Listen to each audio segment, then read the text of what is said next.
So we come to the next session, which is burning topics in neurology. We have Dr. Renu, Dr. We have Dr. R.M. Dhamija, Dr. Divyani Garg, and Dr. Renu Ashtani as our chairpersons. And they are very well-known figures. I do not need to describe about them. So I hand over the mic to Dr. Dhamija, Dr. Divyani, and Dr. Renu. Thank you.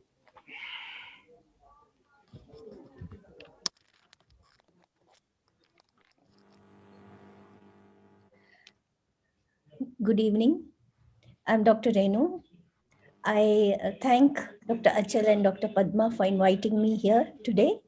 And I invite Dr. Sanjay Pandey to give his lecture on the present lecture. He is a professor neurology, chief Parkinson's disease and movement disorder. He's affiliated to the GB Pant Institute of Postgraduate Medical Education and Research in New Delhi. And his special interests are tremors, dystonia, botulinum toxin, functional movement disorders. I request Dr. Sanjay to start his talk. A very warm good evening to everybody. First of all, I thank Dr. Achal Srivastava for organizing this virtual DNACon 2021. And I also thank the chairpersons for their kind introduction. I'm going to discuss today the genetics of Parkinson's disease.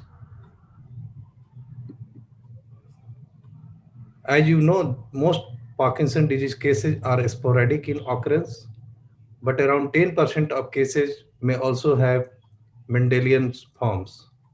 And in 1997, alpha-synuclein gene was the first gene which was identified. And in the next year, that is 1998, mutations in autosomal recessive juvenile onset Parkinsonism were found in a gene called Parkin. As per the older nomenclature, we use Park1, Park2 and it goes till Park 18, and they have been implicated in monogenic Parkinson's disease. But that classification is no longer used, and we classify Parkinson's disease based on the mutations that have been reported to cause the Parkinson's disease. Like the first mutation identified was SNCA in 1997, and that is autosomal dominant in inheritance. And these patients have often, they present with dementia. And the second one was Parkin, that was discovered in 1998. And these patients have early onset Parkinson's disease. And since then, many mutations have been reported to cause Parkinson's disease. And the common dominant one are LRRK2, and the common recessive one are, apart from Parkin, PINK1 and SINJ1. If we see the penetrance of various genes in Parkinson's disease, there is a lot of variation, and the GBA mutation has the lowest penetrance and the alpha-synuclein has the highest penetrance, and the penetrance of other genes are in between.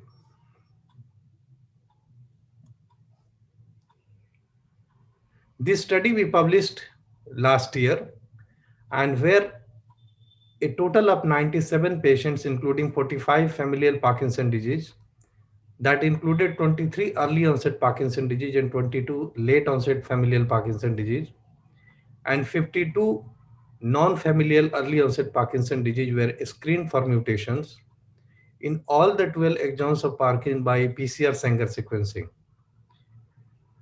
A total of 25 patients showed Parkin mutation, And we reported first ever homozygous truncating mutation in a early onset Parkinson disease patient.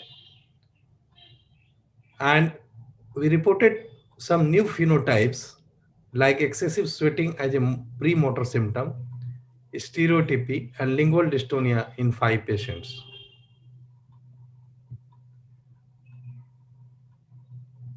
Recently, we have reported some novel variants in Parkinson disease in North Indian and South Indian populations.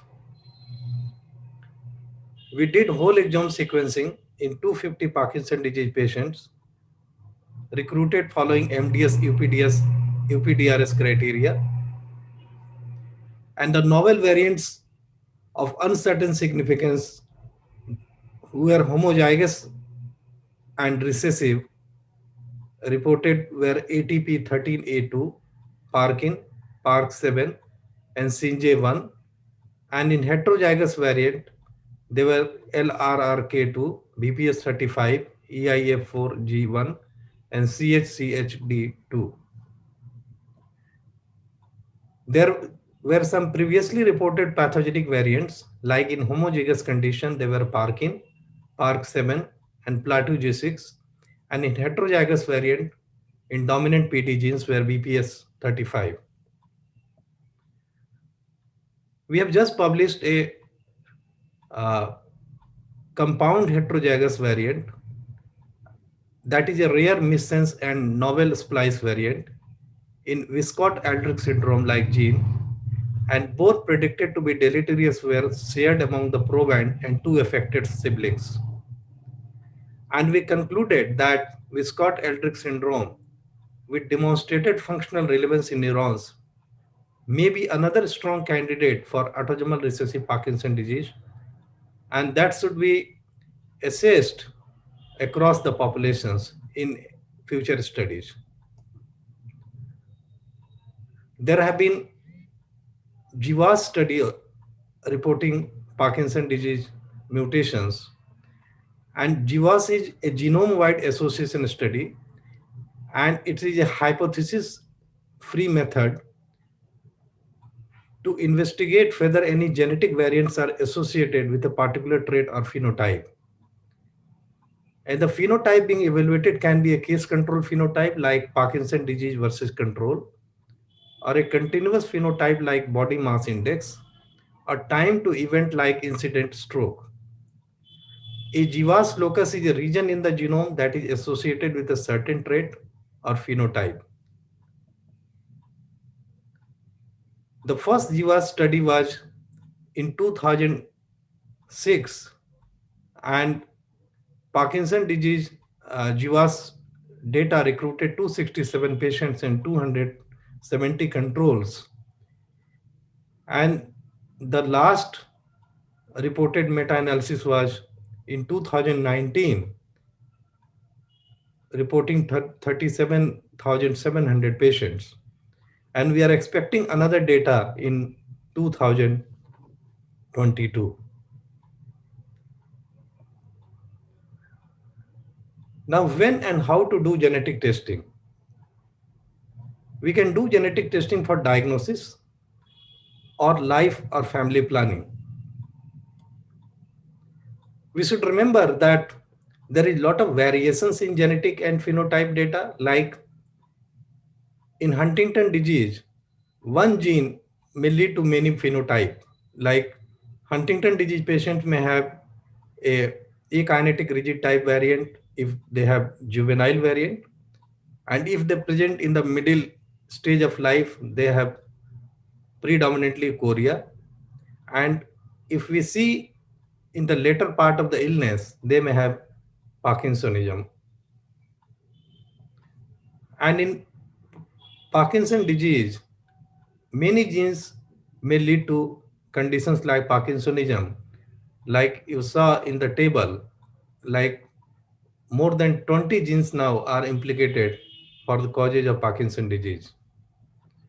And there have been many dystonia genes that may lead to dystonia Parkinsonism like manifestations. So when you are choosing a test, it's very important that you follow three strategies, like identify the red flags, like which phenotype is dominant, and do the pattern recognition, and then identify the diagnostic algorithm. Now, how to do the genetic testing? We can do panel screening, we can do clinical exome, whole exome sequencing, and whole genome sequencing.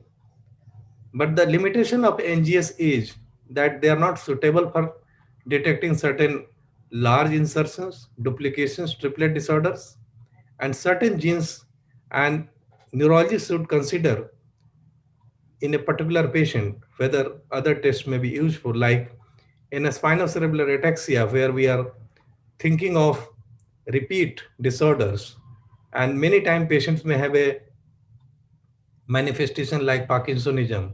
It's very important to note down the phenotype in detail before ordering the genetic study. So the current limitations are that genetic testing is expensive and they are not readily available. But this situation may change, and we can compare the genetic testing today to the MRI era in 1980s, where only a few centers in the world had MRI and it was extremely expensive. And now MRI scanners are everywhere and everybody uses it because it's so valuable in clinical medicine. And I suspect that in coming years, we see the same scenario with genetic testing. So to conclude, the past 20 years have seen the identification of numerous causative genes leading to Parkinson disease. And these discoveries have improved our understanding of the Parkinson disease pathophysiology. And it can be expected that additional genes for Parkinsonian phenotypes will be discovered, and we will be using more technology, and that will lead to more genetic discoveries. But there is a word of caution. The ability to generate data has almost surpassed our ability to understand and use it in the clinic. So we have to be careful as well. Thank you. And my acknowledgement to Dr. Thalma, who is professor in the Department of Genetics at University of Delhi, Sumit, who is a PhD student, and Lakshmikant, who did DM Neurology from our institute. Thank you. Thank you, Dr. Sanjay, for the excellent presentation. And if there is any question, anybody can ask. So I would like to ask a question. Professor Sanjay. Yes, yes. So permit me to congratulate you on an excellent talk. I just had one question, I think a little bit of play on semantics. So as per the last meta-analysis in 2019, nearly 90 genetic risk loci have been identified for PD. And these represent maybe just a small chunk of the heritable component. So is it truly appropriate to call anybody to have sporadic PD even today? Or do you think that we may just keep coming up with more and more discovery of the genetic loci, and eventually we won't have any sporadic PD, so as to speak? Yes, you were rightly saying that right now we say that only 10% of the PD is familial or maybe gene related or Mendelian inheritance. But maybe as we go further, the number of genetic mutations are going to increase. And the best example I will give you that alpha-synuclein was the first genetic mutation reported from India, from all over the world. And one family was from Italy in 1997. And you will be surprised that none of the paper from India has reported alpha-synuclein mutation. So it's 23 years. And there are many reports of Parkin, and there are many reports of other genetic mutation, but alpha-synuclein has not been reported. So it means that our data is highly underrated, and we need to have more studies. And the current data is highly inadequate, especially if you are talking for a country like India, which is such a huge population. So you are absolutely right that maybe as we advance further, we are going to have more Parkin mutation or maybe more Parkinson disease genetic causes to be identified. Thank you, sir. Thank you, all the chairpersons, and especially Dr. Achal for giving me this opportunity. So I'm going to talk about advanced imaging in the movement disorders. So these are all the movement disorders we know about. The focus of my talk will be Parkinsonian disorders, which include idiopathic Parkinson's disease, Parkinson's, atypical Parkinson's, and secondary Parkinsonism, which involved drug-induced vascular and psychogenic. As we all know, that nigrostriatal pathways involved in IPD and Parkinson plus syndromes, which is not involved in the secondary Parkinsonism, and this information is important to understand the rest of the talk. So these are the two structures we are focusing on, the substantia nigra in the head brain and the uh, putamen. So the need of neuroimaging is to understand the pathophysiology of these disorder, to aid in early diagnosis, to monitor the disease progress, to plan and assess the response of the medical and surgical intervention, and to identify the targets for neuromodulation. So the tools for imaging available with us are for structural imaging and molecular imaging. Structural imaging is largely MRI based, and molecular imaging involves specs. I will try to touch upon all of this in the limited time and हाँ Vinod try to doctor understand वो how कल they का can help cancel us हो गया to. अभी message आया तो कल आना नहीं है So we start with the conventional MRI. As we all know that in early Parkinson's disease, there are no specific markers to specifically diagnose the disease, and most of the time in early disease, the MRI is normal. In multi-system atrophy, that hot cross bun sign is a well-known sign. However, it is also seen in the later stages of the disease. Similarly, in progressive supranuclear palsy, the hummingbird sign, the Hickey mouse sign are well known, and they are also seen at the later stages of the disease. In the corticobasilar degeneration, the asymmetric atrophy in the frontoparietal region is seen. However, in the early stages, it is very difficult to appreciate, and there can be subjective error to estimate.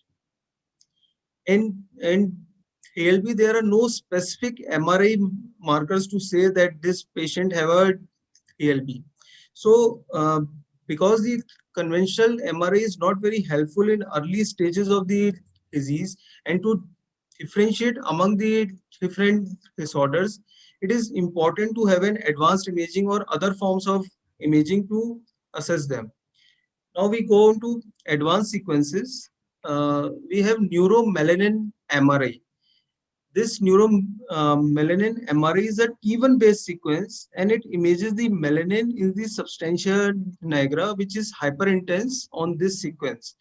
In the normal individual, this hyperintensity is preserved in the substantia nigra. However, in the patients with the Parkinson's, this hyperintensity is lost or decreased in the substantia nigra and the locus coeruleus, even in the early stages of the disease. On high resolution SWI, in which we image iron, in the normal patients, we see this dorsal hyperintensity on SWI in the normal patients.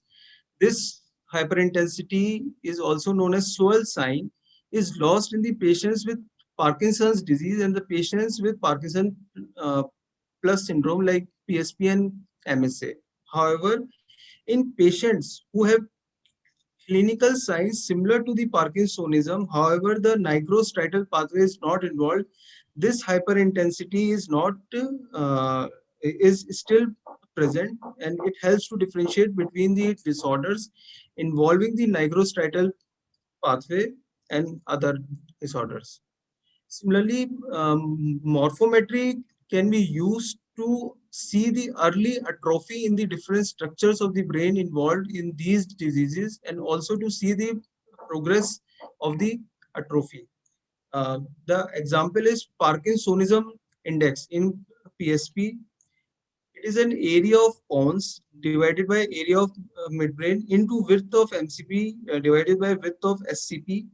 It is said that this index is increased in early stages of the uh, PSP, and it is very specific and sensitive to diagnose PSP even in the early stages. Similarly, the morphometry can be done for other structures like striatum in the Parkinson's patient to assess the early atrophy and to see the progression of the disease. Mean diffusivity can be used to see the amount of water, free water present in different structures inside the brain. For example, in the patient with Parkinsonism, the increase in free water over time is much more as compared to the normal person. And as in his example, they have measured free water in the substantia nigra of the Parkinson's patient and the other atypical Parkinson's syndrome, and this free water is increased. Similar mean diffusivity can be used to measure free water in other parts of the brain and to see the progress of the disease. MRS, on MRS, they have seen that the amount of normal metabolites in the putamen is decreased in the patients with the Parkinson's as compared to normal patients, and after the drug therapy, they tend to increase or normalize. However, the issue is that these changes are so small that it is difficult to appreciate in early stages of the disease. So, if we combine all the MRI sequences available with us and combine them, we can diagnose the disease at the early stages. It can help us to prognosticate the disease. It can help us to see the progression of the disease. So in future, with the wider availability of high field strength MRI and with, to improve the spatial resolution of these smaller structures, and with the help of artificial intelligence to avoid the subjective error and to uh, identify the abnormalities at the earlier stages, uh, it can help us to diagnose these diseases at an early stages.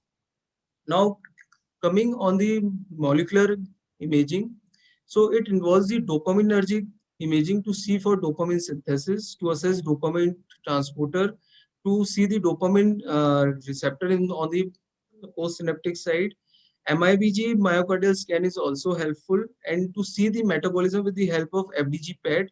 And also recently receptors are developed to image tau and alpha synuclein proteins. So this is the presynaptic neuron which synthesize the dopamine. This is the dopamine transporter which helps in the reuptake of the released dopamine, and these are the dopamine receptor on the postsynaptic side. So we now the tracers are available to assess the dopamine synthesis, to assess the dopamine transporter status, and also to assess the dopamine receptors. As you can see that in the patient with Parkinson's disease, the uptake on the dopaminergic imaging using tracer targeting dopamine transporter, the uptake is significantly reduced as compared to the normal patient. Similarly, when we assess for the dopamine synthesis, again the uptake in the striatum is significantly reduced when compared to the normal patient. But if we image for D2 receptor, the uptake is normal in the Parkinson's disease. However, the uptake is reduced in the patients with MSA and PSP. On MIBG scan, the myocardial uptake of MIBG is reduced in the Parkinson's patient. However, uptake is normal again in atypical Parkinson's. So if we combine the dopamine transporter imaging with H2 receptor imaging and MIBG imaging, we can differentiate in the early stages between the Parkinson's disease and atypical Parkinson's disease. It is also helpful to identify the early progression of the disease, as in the later stages of the disease, the uptake is reduced substantially. They are also helpful to see the effect of the treatment. This is a patient with Parkinson's severely reduced uptake in the putamen. However, 3 years after the stem cell therapy, this uptake has improved. Now, FDG PET is used to analyze the metabolism at the different structures of the brain, which help us to further subcategorize these diseases. In early stages of the Parkinson's, the uptake is in the entire brain is usually normal. However, in MSA, hypometabolism is seen in the cerebellum and in the brainstem and in the striatum also. In progressive supranuclear palsy, you can see hypometabolism in the brainstem and symmetrical subtle hypermetabolism in bilateral anterior cingulate gyrus and bilateral prefrontal cortex. In the corticobasal degeneration, there is asymmetric hypometabolism in frontoparietal area. Similarly, in TLB, there is symmetric hypometabolism involving the parieto-occipital region. So, to summarize, the dopamine transporter and dopamine synthesis uptake is reduced in all the diseases which involve the nigrostriatal dopaminergic pathway. However, they are normal in secondary Parkinsonism, in essential tremor, and other diseases which mimic Parkinsonism. D2 receptor imaging is normal in Parkinson's and it is reduced in MSA and PSP. On FDG PET, the metabolism is normal in Parkinson's disease. However, different areas have a hypometabolism which help us differentiate among these diseases. So, coming to tau imaging in PSP, this is a recent development, and in the patient, this is a patient of a PSP who has reduced uptake in bilateral putamen on dopaminergic imaging.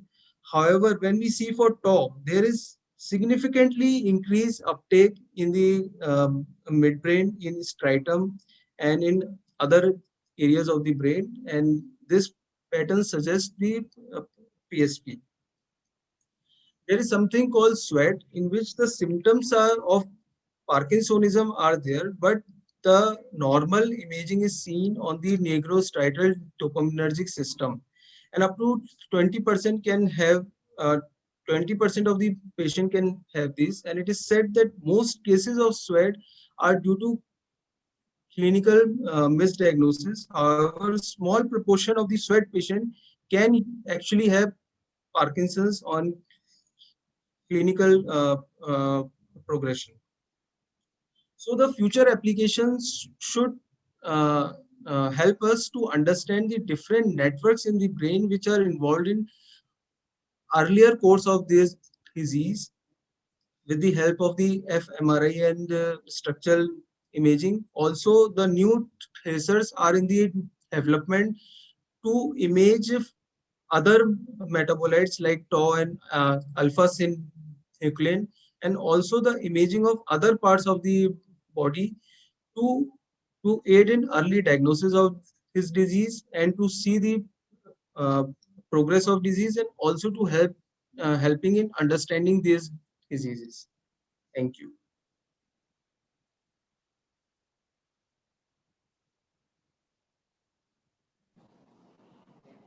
Thank you, Dr. Agarwal, for the nice talk. And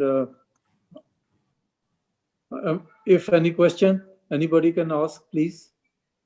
I think there are no further questions. So let me introduce the next speaker, Dr. Rupa Rajan. She's an assistant professor of neurology at All India Institute of Medical Sciences and a well-known figure in movement disorders and also my teacher. So she'll be speaking on heterogeneity of Parkinson's disease, phenotype and their progression. So over to you, ma'am.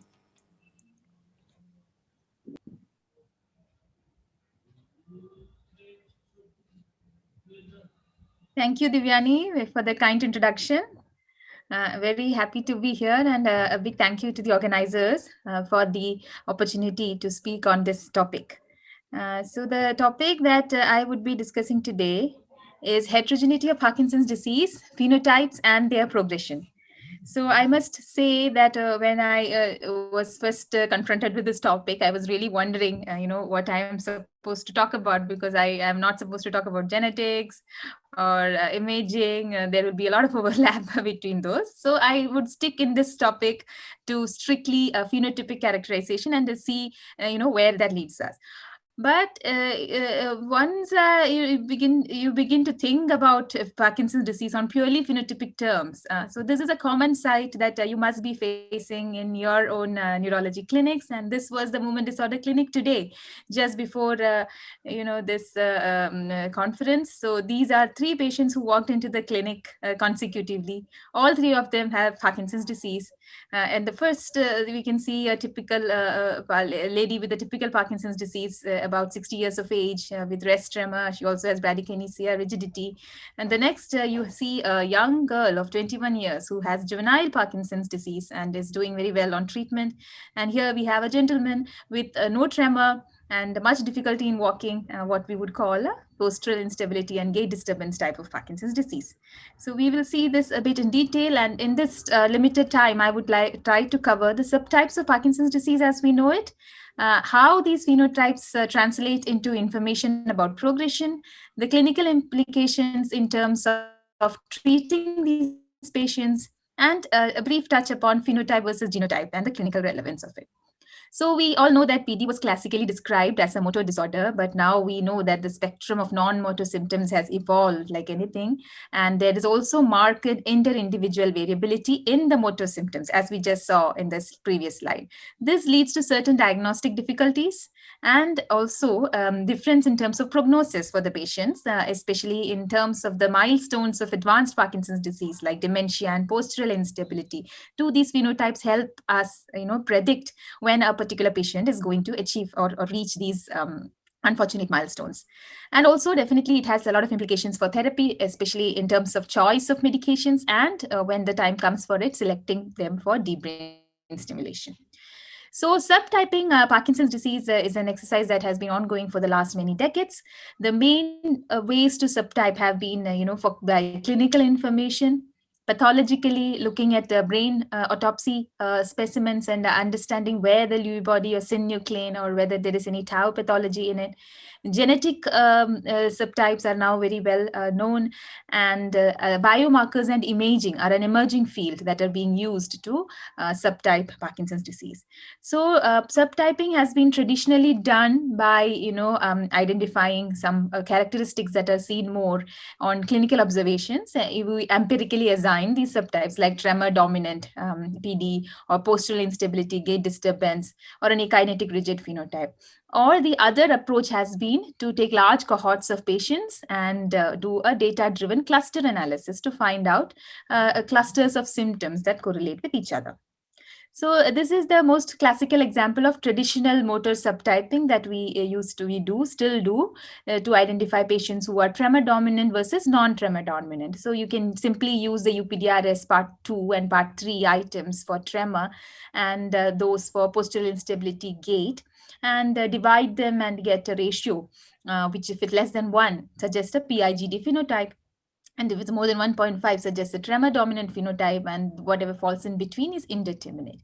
Another classical type of motor phenotyping was to classify patients into young onset PD, whether it is 40 or 50 is still a matter of debate. 40 is the one that we mostly tend to follow, and juvenile PD less than 20 years of age. So, but the other alternate approach is to do a data-driven subtyping, where we use cluster analysis in large data sets to select some variables for inclusion, and then do something like a component analysis to identify various subtypes.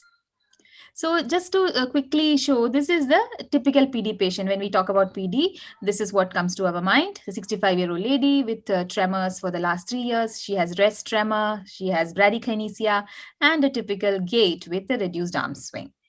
But you have other phenotypes. So this is a similar to this lady, but she is young onset. She's 28 years old and has these symptoms for the last 4 years. She also has tremor, she has bradykinesia, as well as postural instability, as we can see in this video. So this is a young onset PD. You can also have akinetic rigid PD.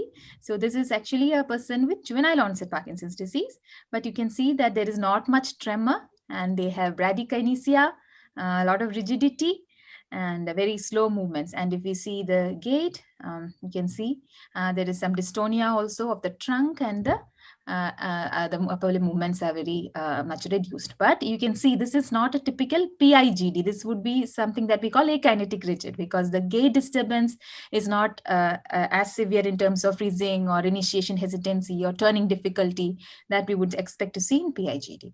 And this is a patient with tremor dominant Parkinson's disease.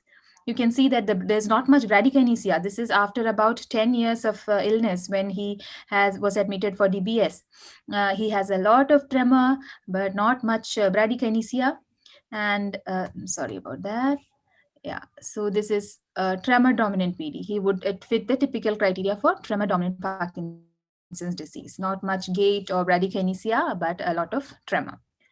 So this is another typical phenotype we see. Then there are non-motor PDs now. So where the motor symptoms are not much of a problem, but the non-motor symptoms like autonomic dysfunction, bladder, bowel, sensory problems, sleep dysfunction, depression, hallucinations, impulse control disorders, especially in young patients. So these may be more of a bothersome symptom for the patient rather than the motor symptoms. So we may consider them as a non-motor PD. And then now there is this concept of prodromal PD. So this is a patient, another patient from the clinic, 50 years old, who has had RBD for the last 5 years, hyposmia for 2 years. He has depression, constipation, and has now reported a subtle change in handwriting without any tremor, slowness, or stiffness. But his paternal uncle has Parkinson's disease, and so he was worried. And on examination, he had just grade 1 bradykinesia, which does not meet, your clinical criteria for Parkinson's disease. There was no tremor, rigidity, or postural instability. He got a TRODAT scan done, which showed bilateral presynaptic dopaminergic dysfunction. So now we would call these patients prodromal PD, and whether somebody fits into prodromal PD or not, we can find out by this calculator that is freely available for members of the International Parkinson and Movement Disorder Society on the website. This is a prodromal PD calculator, where you can put in these values of hyposmia, depressed mood, RBD, and there is also some genetic information if available, like a GBA or LARC2. These two genetic variants they have incorporated into this calculator, and that spec findings. If some of these are not available, there's an option to click not available also, and then it would calculate a likelihood ratio score for that particular patient, and you can get an estimated probability of developing Parkinson's disease. So this patient actually fits into prodromal PD. You can see that it's yes there. Then this is another phenotype that we saw the girl in the beginning. She has she's 21 years old and has been having these symptoms since the age of about 5 years, and actually started following a febrile illness, was initially thought to be post-encephalitic Parkinsonism. So these are some diagnostic conundrums that we will discuss in another few slides, but now behaving just like Parkinson's disease, good levodopa response and with some motor fluctuations. And this is the other classical phenotype that we get to see, which is postural instability. You can see that difficulty in getting up, and the gait is very slow, difficulty in turning, and as walking reasonably normally. And on the way back, he would have an episode of freezing. So seeing this, plethora of symptoms, it is only natural to wonder whether is this all just PD or is it actually Parkinson's diseases. So there are, the hypotheses that say that maybe these are two different types of diseases, tremor dominant and akinetic rigid, that have two different pathological causes. Or the other scenario may be that there is a single cause, but there are some modifiers at the patient level, like the age, the gender, or some environmental factors that modify the expression and make it either tremor dominant or akinetic rigid. So two interesting cases I would like to show for diagnostic, conundrum. So this patient has tremors in the left upper limb for the last 12 years and the right upper limb for the last 3 years. This looks like a rest tremor, but there is a lot of dystonia in the hand. And at rest, we can see there is a huge proximal component to that tremor. One may wonder whether this is a Holmes phenotype type of tremor. With this sort of dystonia, we would have thought of dystonic tremor if not for the TRODAT, which would make this a Parkinsonism associated tremor as per the current classification. And here is another lady who is similar to the young girl we saw just a few slides back. This lady is now 42 years old. She had a febrile illness with altered sensorium at the age of 4 years, following which she developed Parkinsonism, severe Parkinsonism, which was termed as post-encephalitic Parkinsonism at that time. But fortunately, she had an excellent levodopa response for many years. But after 32 years of therapy almost, she started developing motor fluctuations and dyskinesias and a lot of non-motor symptoms that we expect to see in Parkinson's disease. And that time an exome sequencing was done, which revealed a heterozygous Parkin variant. So Parkin is an autosomal recessive disease. So we cannot, we don't know whether this is a double hit or what is the relevance of this single Parkin gene. But she behaved at a center with excellent response at the age of 42 years of age. So here is a PD, or is it a double hit? So can phenotype, am I audible? Yes, ma'am. So can phenotype predict progression? So multiple longitudinal cohort studies have shown that it can.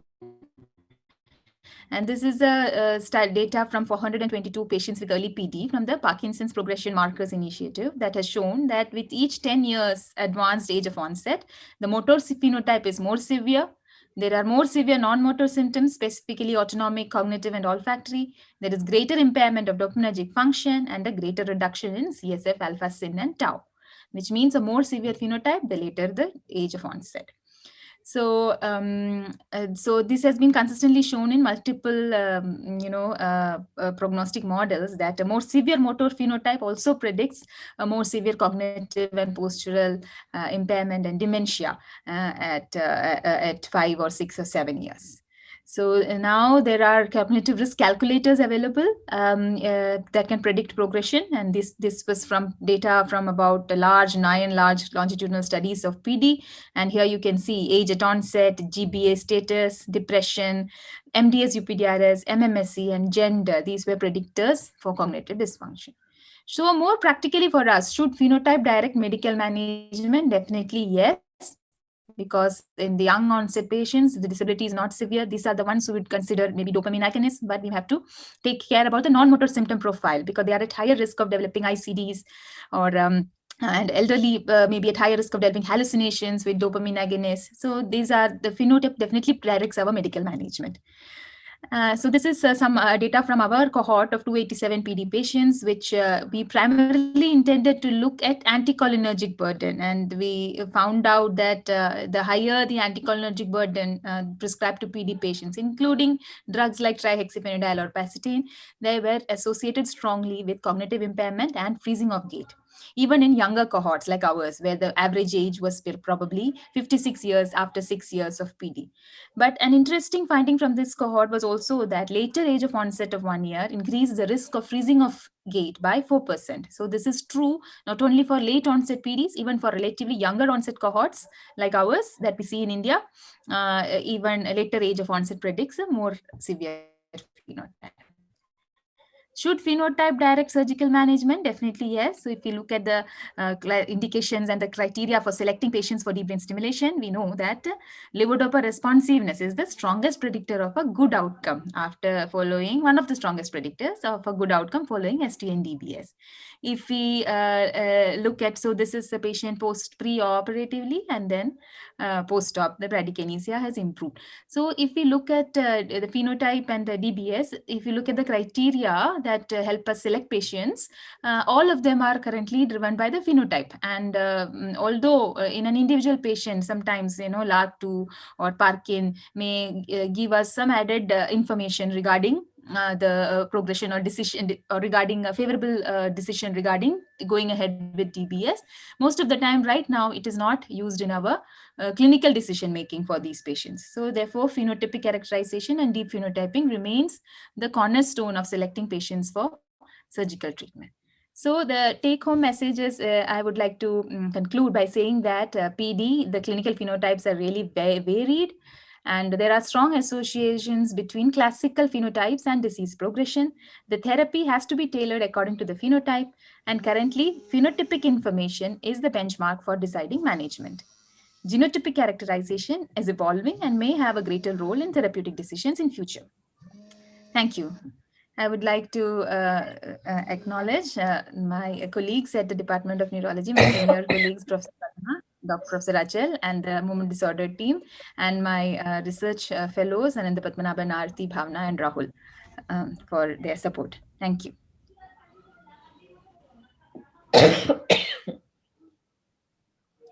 Boliye Renu. Yeah, that was a good talk. And if there are any questions, I request you to give them now.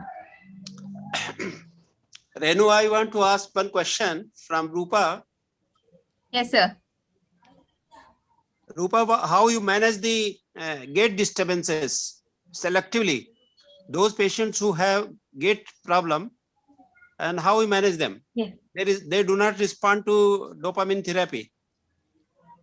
Yes, sir. So this is a, these are the one of most difficult things to manage in the clinic. But in general, at least in the early stages of developing gait impairment, many of them do tend to respond, at least partially, to higher doses of levodopa. And then from the point of view of medical management, what we usually try are adding on amantadine. Sometimes rasagiline can help. And there is also some data that cholinesterase inhibitors like rivastigmine have also been shown sometimes to improve. But these are all, although the evidence is there for a particular patient, it may not work. And then it all depends on good physiotherapy and rehabilitation. And as far as surgical options are concerned, if it is a levodopa responsive gait disturbance, we may still consider them for ST and DBS. So it will not be done primarily for the indication of gait, after explaining to them that the gait may or may not improve. But we see that many patients who have at least partially levodopa responsive gait, at least for the next few years, they may also benefit. Other targets like PPN have been tried, but they are still in the realm of research, and we don't currently offer them in clinical practice. Yes, sir. Very nice. Thank you very much. And one more question. How often these patients, they develop edema? Is it sometimes they have after Primipex administration, sometimes with the Syndopa administration?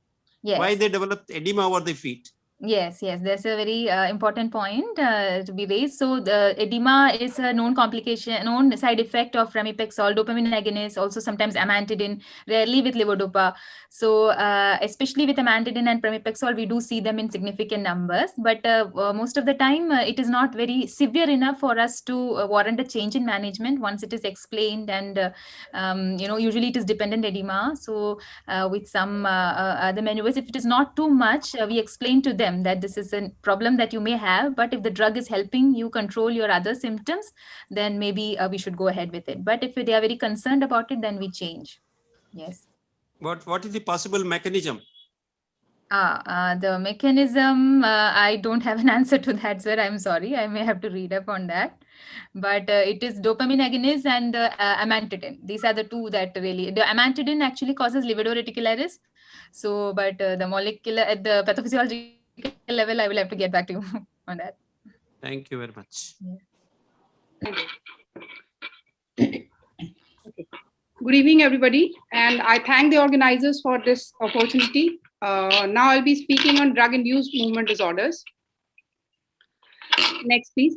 Drug-induced movement disorders or medication-induced movement disorders, commonly referred to as extrapyramidal symptoms in past, encompass a variety of iatrogenic and clinically distinct movement disorders occurring in relation to certain medications.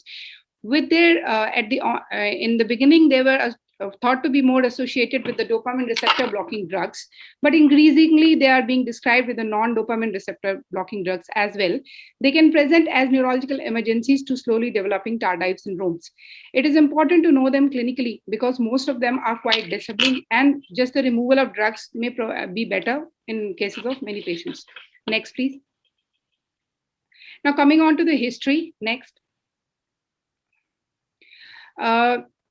With the introduction of the phenothiazine drugs, these disorders came into, started to be reported more and more, increasingly reported.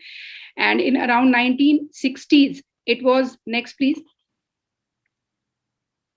In 1960, French clinicians gave described neuroleptic syndrome, and the acute akathisia term was introduced by Haskovic in 1902, but its association with the drug-induced akathisia was first reported by Sigwald, and tardive dyskinesia was first introduced in 1964 by Forby. Next slide.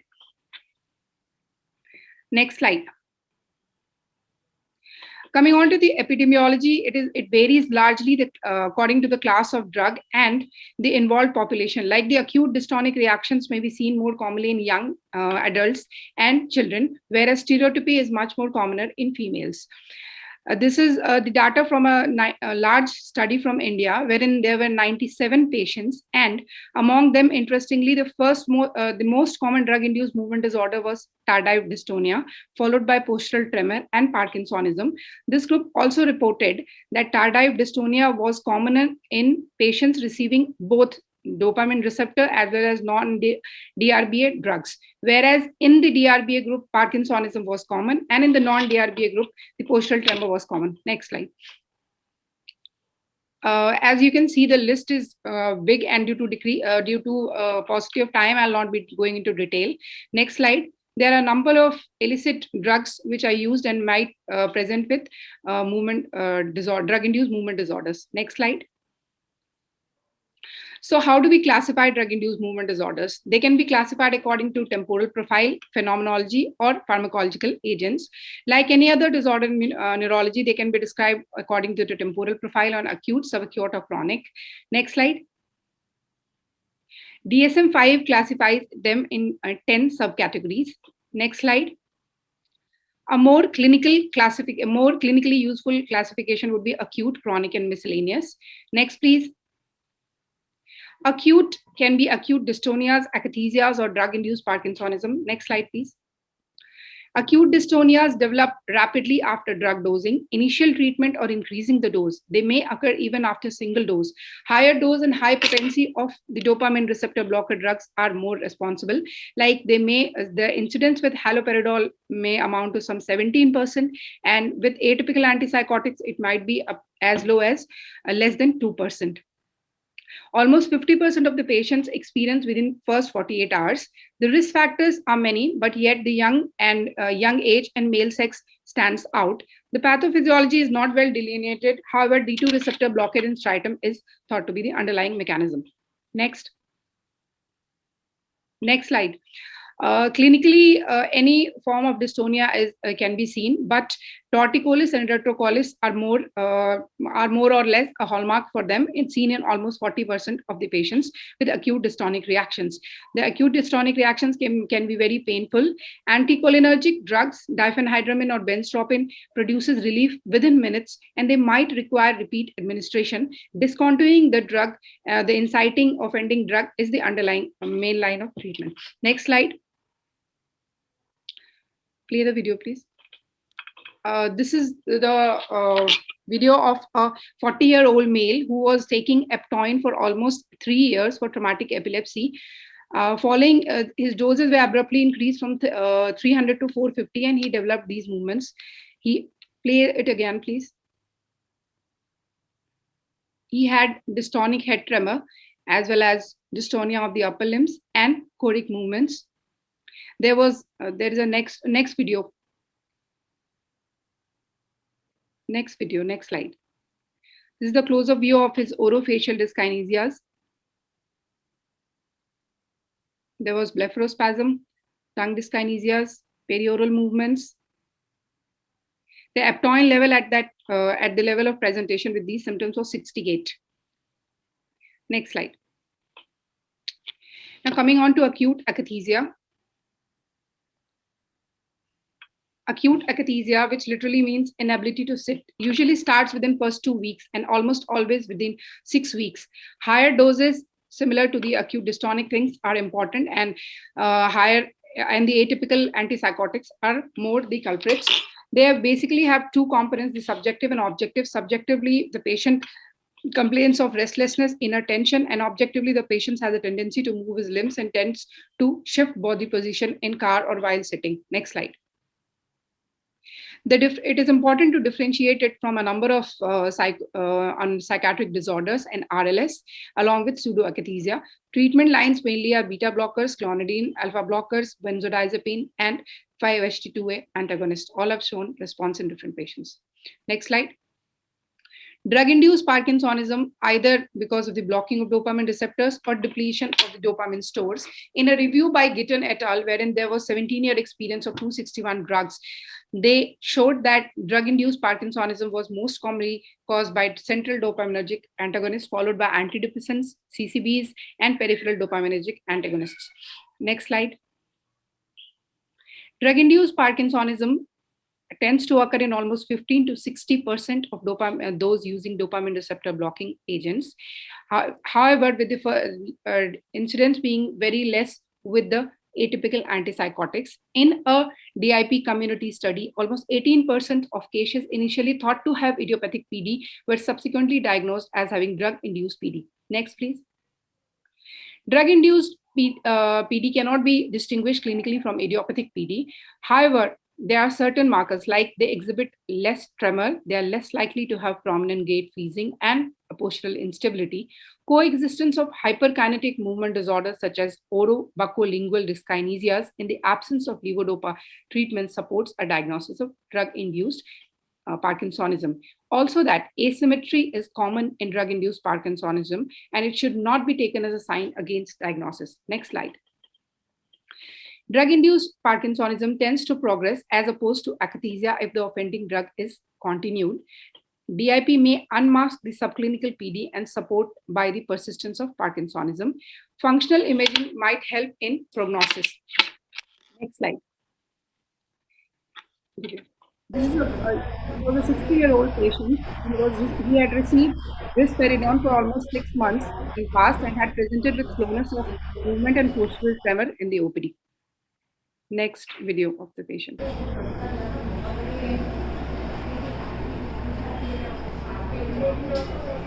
is one more video.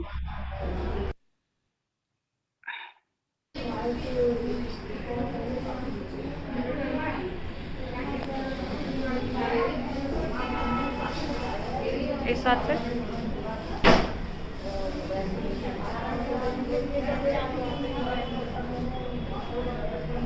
Next slide. Next. She is a 60-year-old female. She had play, please. She received tetrabenazine for hemichoria, metabolic hemichoria, following which she developed tongue tremor and slowness in ADL along with gait, slowness of gait.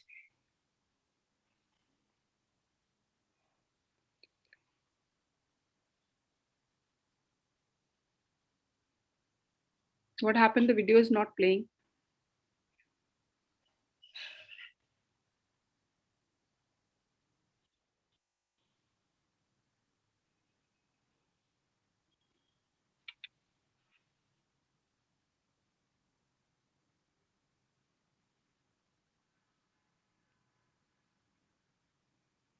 Next slide.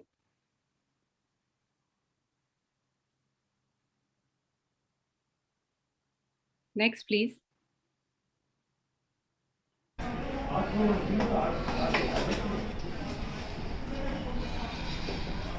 ऐसे ऐसे करिए एक हाथ से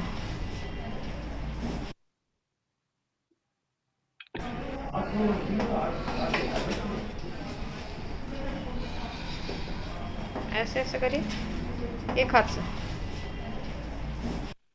Next slide. So the treatment is withdrawal of the offending drug and decreasing the doses of neuroleptic or switching to an atypical one. Mild DIP can be left untreated. Symptoms are troublesome. It might improve with amantadine or anticholinergics. If the drug has unmasked underlying PD, levodopa is the treatment. Next slide. Coming on to the tardive syndromes, they are abnormal excessive involuntary movements related to exposure to at least one dopamine receptor blocking drug. Onset of symptoms within 6 months, 1 month for those older than 60 years of the last DBA use, and persist for at least 1 month after cessation of the offending drug. Prevalence of tardive syndrome is more with the first generation antipsychotics. Presence of associated movements guides us towards the management. Next slide. There are the various forms of tardive syndromes which we can see. Next. Tardive stereotypy is the classical tardive syndrome, and it mostly is seen in elder women. Respiratory dyskinesia and copulatory dyskinesias are also seen, wherein with the respiratory dyskinesia, patient might be very disabled. Next. Tardive syndromes, coming on to tardive tics and tardive tremors. Tardive tics, most motor tics occurring in craniocervical region. Vocalizations involve barking, sniffing, or coprolalia. No tics prior to the drug exposure, and presence of associated movements such as orofacial dyskinesias can be seen. Tardive tremor rarely manifests as pure tremor, typically large in amplitude and low in frequency. Next slide. Now, this was a lady, 55-year-old lady, who was a known case of epilepsy and was receiving valproate, and had developed tremor, postural tremor of her hands and jaw and lip.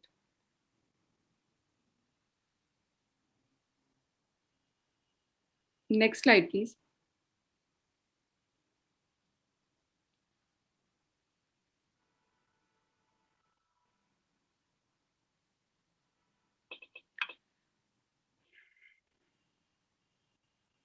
Unfortunately, the video is not playing well. Next slide, please.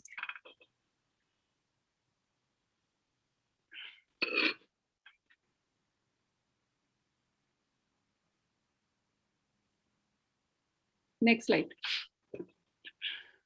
Now coming on to the tardive dystonias, which are less common yet more disabling.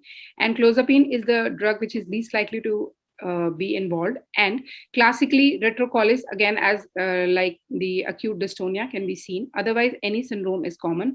However, lateral flexion of the trunk and PISA syndrome are commoner compared to idiopathic dystonia, and presence of orofacial movements is a lead towards the drug-induced movement disorder.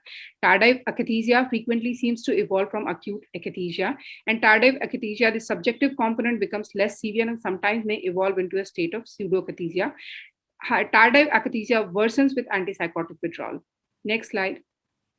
Regarding the treatment, Ahn says deutetrabenazine and valbenazine are effective treatments of the tardive dyskinesia. However, these drugs are not available as of today in India, and data is insufficient whether withdrawal of the causative drugs or switching from the typical to atypical helps or not. Next slide, please.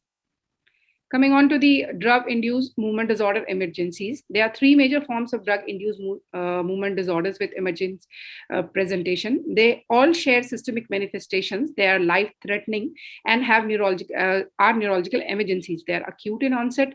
They share core clinical features of change in mental status, motor symptoms, autonomic and thermoregulatory functions, high mortality of 5 to 20%, and require prompt clinical identification, evaluation, and treatment. Next slide, please. As we can see, neuroleptic malignant syndrome, serotonin syndrome, and Parkinson hyperpyrexia disorder. The clinical features, they are almost similar: hyperthermia, rigidity, tremor, autonomic dysfunction, mental status change, with the exception of presence of myoclonus and gastrointestinal symptoms, which may be seen in serotonin syndrome. The evoking drugs are the dopamine receptor blocker drugs, introduction of the dopamine receptor blocker drugs, or any dopamine depleting drugs in case of neuroleptic malignant syndrome. However, an abrupt withdrawal can precipitate Parkinson hyperpyrexia disorder. And in cases of serotonin syndrome, overuse or over administration of single or multiple serotonergic agents, antidepressants, some opioids, or triptans. And regarding the treatment, recognition and cessation of the triggering drugs, supportive care and dopaminergic therapy is useful in neuroleptic malignant syndrome and serotonin syndrome. However, in Parkinson's hyperpyrexia disorder, we need to reintroduce the dopamine treatment, reimplantation of deep brain stimulation. Next slide. With this, I would like to thank Dr. Ashish, who is my colleague, and my senior residents for helping me procure the clinical material, and Dr. Sanjay Pandey for guiding me through. Thank you.